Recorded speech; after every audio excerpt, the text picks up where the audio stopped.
Hello दोस्तों, नमस्कार। इस कार्यक्रम पर आपका स्वागत है।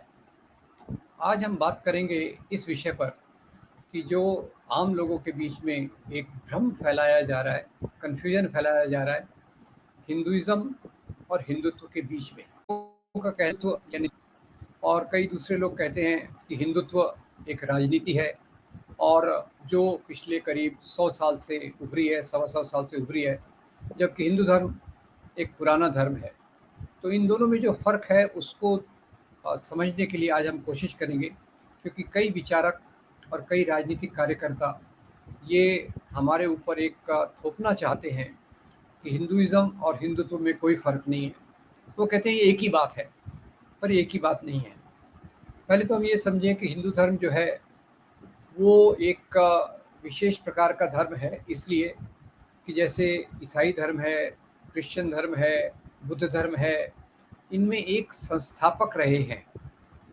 फिर ईसाई धर्म और इस्लाम एक है, एक ईश्वर है और उसी के साथ साथ एक पवित्र किताब है। जबकि हिंदू धर्म बहुत सारी विविध परंपराओं को जोड़कर बना हुआ है। इसका कोई संस्थापक नहीं है। इसमें बहुत सारे देवी देवता हैं, जिसको अंग्रेजी में कहते हैं पॉलीथिज्म, हम कह सकते हैं बहुदेववाद।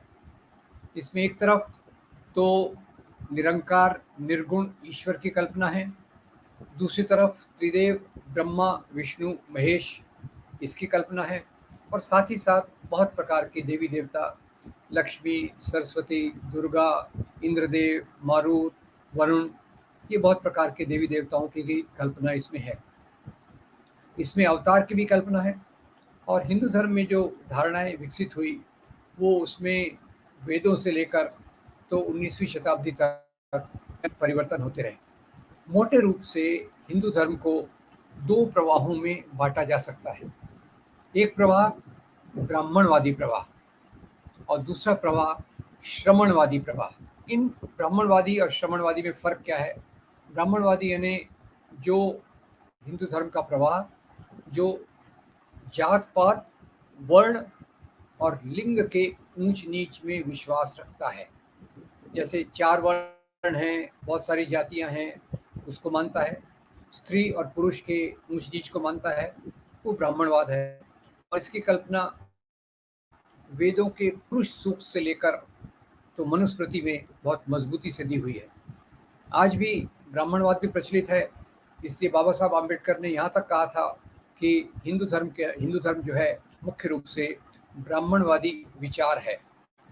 जबकि मुख्य रूप उनके कहने का तात्पर्य ये था कि वैसे तो हिंदू धर्म में दूसरी परंपराएं भी हैं, नाथ, तंत्र, भक्ति, शैव, सिद्धांत वगैरह, पर जो दिखता है, जो लोगों पे एक पावरफुल तरीके से जिसको थोपा जाता है, वो ब्राह्मणवाद है। और इसी ब्राह्मणवादी हिंदू धर्म के आधार पे कई लोगों ने इसको परिभाषित करने की कोशिश की है। जो यूरोप के बहुत सारे स्कॉलर्स ने भी इसको समझने की कोशिश की है, और भारत में भी वैचारिकों की कमी नहीं है। खास तौर से शंकराचार्य जो 7वीं 8वीं शताब्दी के करीब में आए थे, उन्होंने इस धर्म को, इसके ब्राह्मणवादी मूल्यों को एक मजबूती देने की काम की। और वो इसलिए कि उस समय बुद्ध धर्म का प्रसार बहुत बढ़ गया था, और उस बुद्ध धर्म के प्रसार का विरोध करने के लिए शंकराचार्य ने ब्राह्मणवादी मूल्यों को फिर से समाज में मजबूती से स्थापित किया। तो खैर, अब फिर से 19वीं शताब्दी के बाद जब अंग्रेज़ लोग आए तो उन्हें यहाँ मुख्य रूप से हिंदू दिखे और हिंदू की बहुत सारी परंपराएं दिखी। अब हिंदू भी परंपराएं जब हम देखते हैं तो खैर मैं अपना खुद का एक उदाहरण देना चाहता हूँ। बचपन में मैंने अपने दादाजी से एक बार पूछा, हम लोग कौन हैं, हम लोग कौन हैं? तो मेरे दादाजी मुझे कहते हैं कि हम लोग वैष्णव हैं। तो अब ये इसमें भी वैष्णव, शैव और इनके पुराने समय में भी कुछ झगड़े और दूसरी चीज़ें होती थी। ये भी यानी इसमें बहुत सारी विविधता है। विविधता में भी मुख्य रूप से जो ब्राह्मणवादी ऊंच नीच के मूल्य हैं, वो अपने आप को हिंदू धर्म के रूप में सामने रखना चाहते हैं। अब इसी बीच जब अंग्रेज़ों के आने के बाद यहाँ सामाजिक परिवर्तन चालू हुए, और उन्हीं सामाजिक परिवर्तनों के साथ एक तरफ ज्योतिराव फुले, दूसरी तरफ सावित्रीबाई फुले, इन लोगों ने जब दलितों और स्त्रियों के बीच में शिक्षा का कार्यक्रम शुरू किया, साथ ही समाज में बहुत सारे परिवर्तन हो रहे थे और इसी परिवर्तनों का प्रतिबिंब बहुत सारे संगठनों में हुआ, जिसकी परिणति राष्ट्रीय आंदोलन के उभरने में हुई। और 1885 में इस राष्ट्रीय आंदोलन का एक जो एलिमेंट्री बीज रूप था वो भारतीय राष्ट्रीय कांग्रेस के रूप में सामने आया। और इसमें जो स्वीकार्यता थी शुरुआत से ही, इसमें एक तरफ जैसे हम देखते हैं ज्योतिराव फुले ये दलितों को की बराबरी की बात कर रहे हैं, सावित्रीबाई जी फुले ये महिलाओं की बराबरी की बात कर रहे हैं। तो ये जो मूल्य थे ये ब्राह्मणवादी हिंदू धर्म से अलग थे। तो एक तरफ तो ये इस प्रकार से धर्म के अंदर ही इन प्रवृत्तियों का ऊपर आना, और दूसरी तरफ से जो राष्ट्रीय आंदोलन के बीज 1880 से आ रहे थे, उसमें सभी धर्म के लोग, भाषाओं के लोग सभी मिलकर एक राष्ट्रीय आंदोलन के बीज के रूप में, आधारशिला के रूप में सामने आ रहे थे। तो उस समय जो यहाँ पुरातन पंथी थे, जो यहाँ जमींदार ब्राह्मण थे, इन लोगों को काफ़ी तकलीफ हुई। दूसरी तरफ से जो नवाब थे और उनके साथ जुड़े हुए मौलाना थे, उनको भी काफ़ी बेचैनी हुई कि ये समाज बदल रहा है। तो मुख्य रूप से देखिए कि समाज जब बराबरी की तरफ बदलता है तो धर्म के नाम की राजनीति सामने आती है, और इसी के चलते एक तरफ से मुस्लिम राष्ट्रवाद की कल्पना चालू होती है और दूसरी तरफ से हिंदू राष्ट्रवाद की कल्पना चालू होती है। और ये हिंदू राष्ट्रवाद को 1890 के आसपास एक वैचारिक ने हिंदुत्व कहा। अब हिंदू शब्द, इसके पहले हिंदुत्व शब्द का कोई इस्तेमाल नहीं दिखता। हिंदू शब्द का इस्तेमाल दिखता है, हिंदुत्व का इस्तेमाल इसके पहले बिल्कुल नहीं दिखता। तो बाद में जैसे हम विनायक दामोदर सावरकर अंडमान की जेल से छूट कर आए और उन्होंने एक किताब प्रकाशित, हू इज़ ए हिंदू, इसको दूसरे टाइटल में भी प्रकाशित किया गया। यहाँ उन्होंने हिंदुत्व की परिभाषा रखी और 1890 के आसपास हिंदुत्व शब्द ये आ गया था, पर अभी उन्होंने इसको एक सिस्टमैटिक, सिलसिलेवार तरीके से इस परिभाषा को रखा। तो सावरकर लिखते हैं कि हिंदुत्व यानी हिंदू में तीन थे। ये तीन आधार में पहला था नस्ल, आर्यन रेस। यहाँ देखिए ये बड़ा महत्वपूर्ण बात है, रेस का मामला। दूसरा ये जमीन जो सिंधु से लेके समुद्र तक है, और तीसरा कल्चर, संस्कृति। कौन सी संस्कृति? जो संस्कृति ब्राह्मणवादी मूल्यों के आधार पे बनी है, और यही सांस्कृतिक राष्ट्रवाद या हिंदू राष्ट्रवाद की ये एक नींव को उन्होंने वैचारिक मजबूती दी। और सावरकर खुद लिखते हैं कि हिंदुइज्म, हिंदू धर्म तो इसका केवल एक भाग है, जबकि जो पूरी कल्पना है वो हिंदुत्व की है, हिंदू राष्ट्र की है। और इस प्रकार से इन दो चीज़ों में फ़र्क हमें देखना चाहिए। तो आज़ादी के आंदोलन के दौरान हम देखते हैं कि भारत के राष्ट्रपिता महात्मा गांधी वो कहते थे, मैं एक सनातनी हिंदू हूँ, अपने धर्म के लिए मैं जान तक दे सकता हूँ। और महात्मा गांधी ने अपने हिंदू धर्म का पालन करते हुए महानता से बाकी धर्मों को भी साथ में लिया, और उनके हिंदू धर्म की परिभाषा बहुत व्यापक थी, और उसको एक कठिन हिंदी में कहूँ तो सर्व समावेशी, सबको अपने साथ मिलाने वाली थी, जिसको अंग्रेजी में कहते हैं इंक्लूसिव। उन्होंने हिंदू धर्म की परिभाषा को एक जोड़ने वाली परिभाषा के रूप में देखा, और निश्चित रूप से ये उनको उन्होंने सामने रखा। पर उसी समय जो हिंदू राष्ट्रवादी थे वो हिंदुत्व के विचार को लेकर आगे चल रहे थे। सावरकर ने 1923 में परिभाषा रखी, परिभाषा को सामने लाया, और उसके आधार पे बाद में यहाँ के हिंदू राष्ट्रवादी संगठन आरएसएस भी बना, हिंदू महासभा तो थी।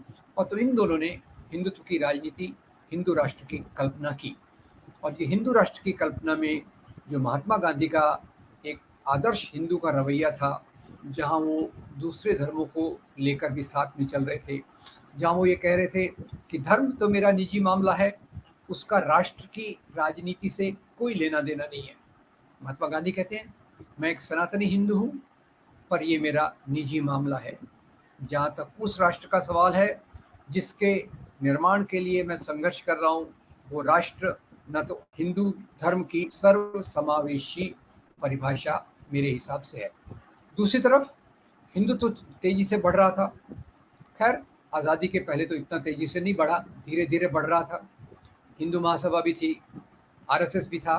आरएसएस अपने स्वयंसेवकों को ट्रेन कर रहा था, प्रचारकों को ट्रेन कर रहा था और उनको इसी विचारधारा में निपुण कर रहा था, उनको ट्रेनिंग दे रहा था कि ये हिंदू राष्ट्र है, हिंदुत्व हमारा रास्ता है और हिंदू राष्ट्र हमारा उद्देश्य है। तो यहाँ हम देखेंगे कि इसको चलते, इस हिंदुत्व की विचारधारा को चलते, महात्मा गांधी की जो हिंदू धर्म की सर्वसमावेशी परिभाषा थी वो इन्हें बहुत अखरी और उसके खिलाफ उन्होंने काम किया और इसीलिए महात्मा गांधी की हत्या भी की गई। महात्मा गांधी की हत्या के पीछे यही कारण था कि महात्मा गांधी जिस प्रकार से काम कर रहे हैं वो सभी लोगों को जोड़ के चल रहे हैं।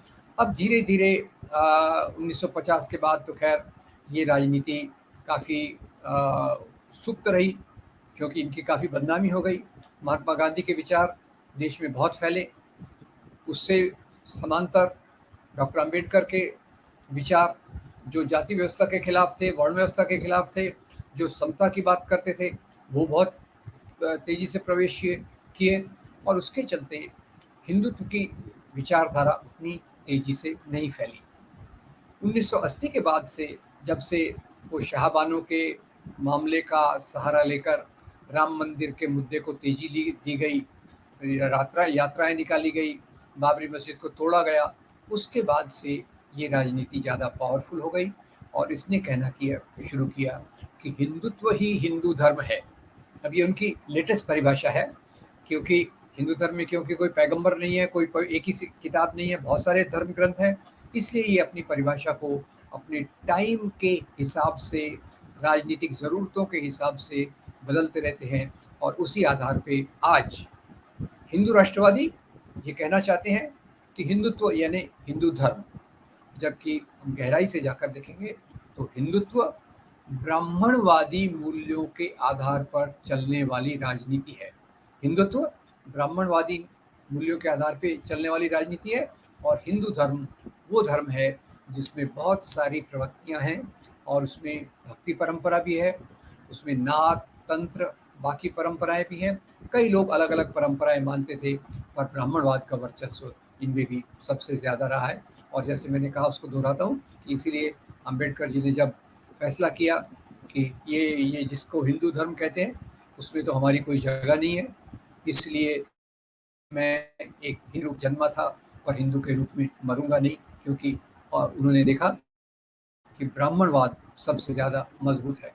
तो सारांश में कहा जाए तो मैं इसको ऐसे ही कहूँगा कि आज भी इसी परिभाषा को भले ही हिंदू राष्ट्रवादी को मानने वाले दावा कर रहे हैं कि हिंदुत्व ही हिंदू धर्म जैसे कि कर रहे हैं, पर वास्तव में देखा जाए तो हिंदू एक धर्म है और हिंदुत्व एक राजनीति है और इसी आधार पे हमने समाज में करते हैं, उसी आधार पे देखना चाहिए।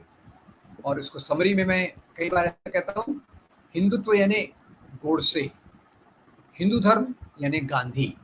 तो इन दोनों में फर्क जो है वो यहाँ मेरे ख्याल से बिल्कुल स्पष्ट होता है। महात्मा गांधी की हत्या करने वाला गोडसे हिंदुत्व की राजनीति कर रहा था, महात्मा गांधी हिंदू धर्म का पालन कर रहे थे। आपका बहुत धन्यवाद। इसी आधार पे हम अपनी